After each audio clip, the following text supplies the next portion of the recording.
Last night ended up being kind of late. I just threw the footage on the computer. I'm editing it now this morning. I figured I had some time early this morning. Might as well get it edited. You know what I mean?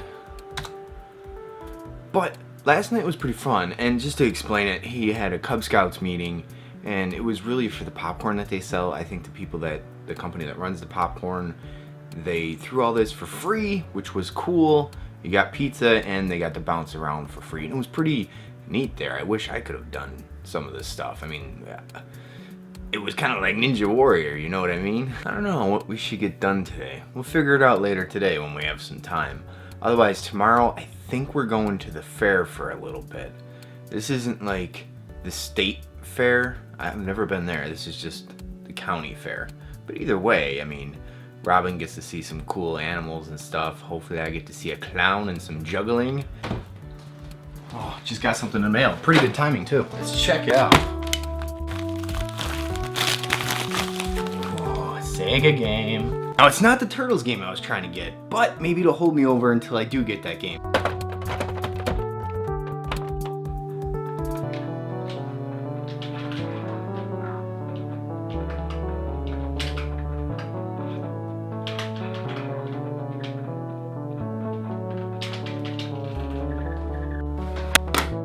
Alright, that's enough goofing around for now. Not that it's goofing around. It's a good thing to take a break every once in a while and kind of recharge your batteries, if you know what I mean.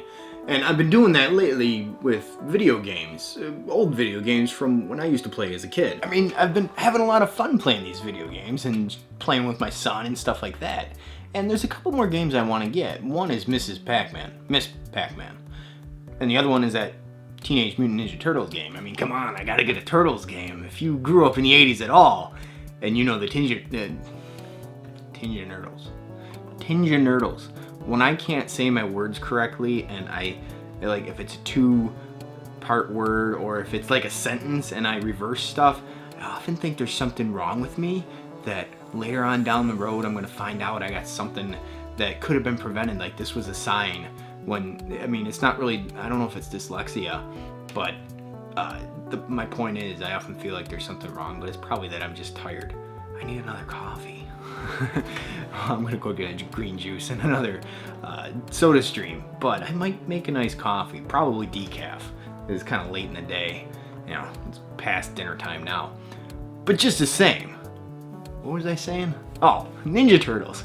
If you like Ninja Turtles, and you were a TMNT fan when you were a kid, or even if you are now, man, I mean, you gotta pick up a Turtles game. And it's been a little bit of a frustration now trying to find a good Turtles game, even if it was a new release, as in the past few years.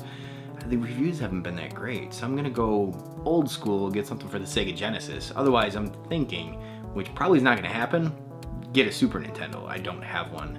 I don't really feel like picking one up, and so we'll see. It's no secret that I like documentaries. I watch them all the time. Myself and my daughter are about the only ones in the household that watch documentaries and enjoy it. Although she's a little too little to really understand what's going on anyways, so that's probably the reason. But I mean, if you look at my Netflix account, it's horror movies, action movies, and documentaries. Not necessarily in that order, but that's what I watch.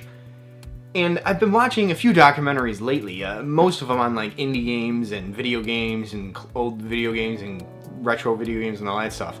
And then I just watched one on My Little Ponies. But the one I watched on the video games, I mean, this is going back in like 84, I think it was. And this guy, I'm gonna leave names out because I get names incorrect all the time. But either way, he was playing Nibbler, I think it was called. I've never heard of it myself or anything like that, but it was interesting watching this documentary about it because he got 1 billion points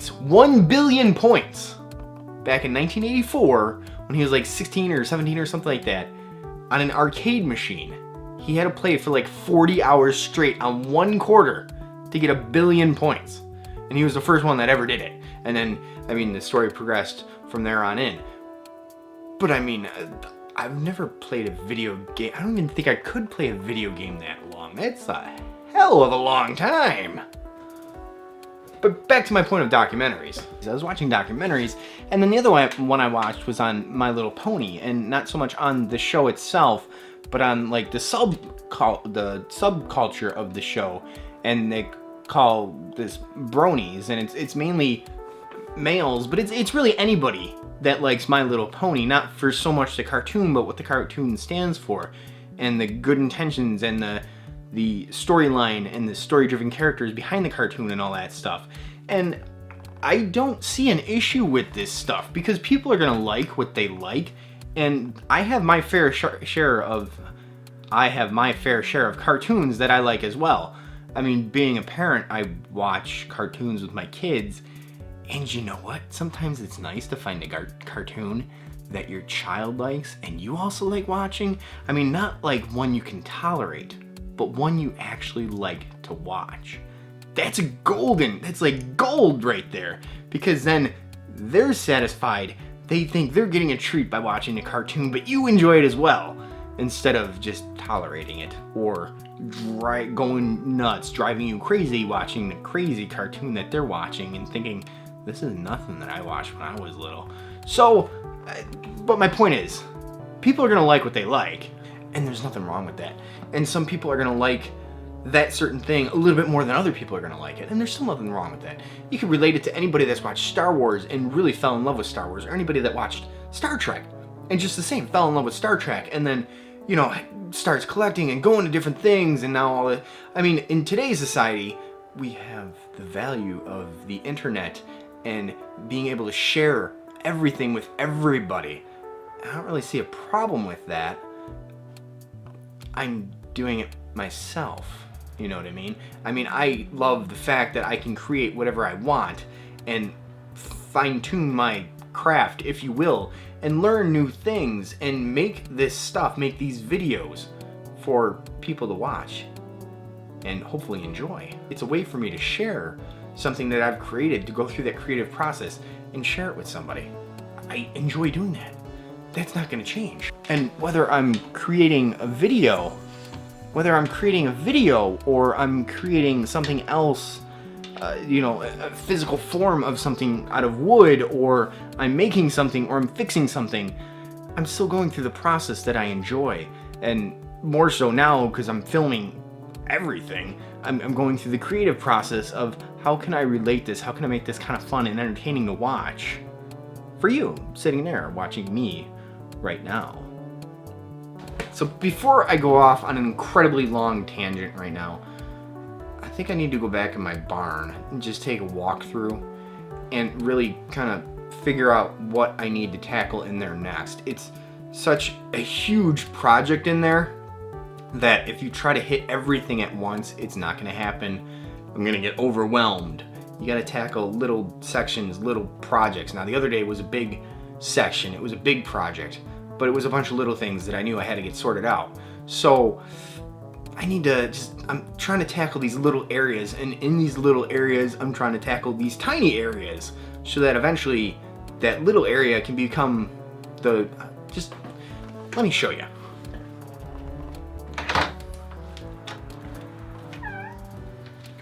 See how much room I freed up over here by moving those car jacks and car ramps out of the way?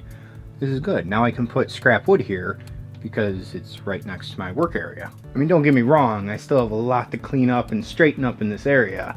It's a mess, but it's getting a little better. And then I can take the wood from over here and put it over there where I have room, and then take this stuff from over here and put it up on that makeshift shelf that I made, so I can clear out some room in here to have another workbench.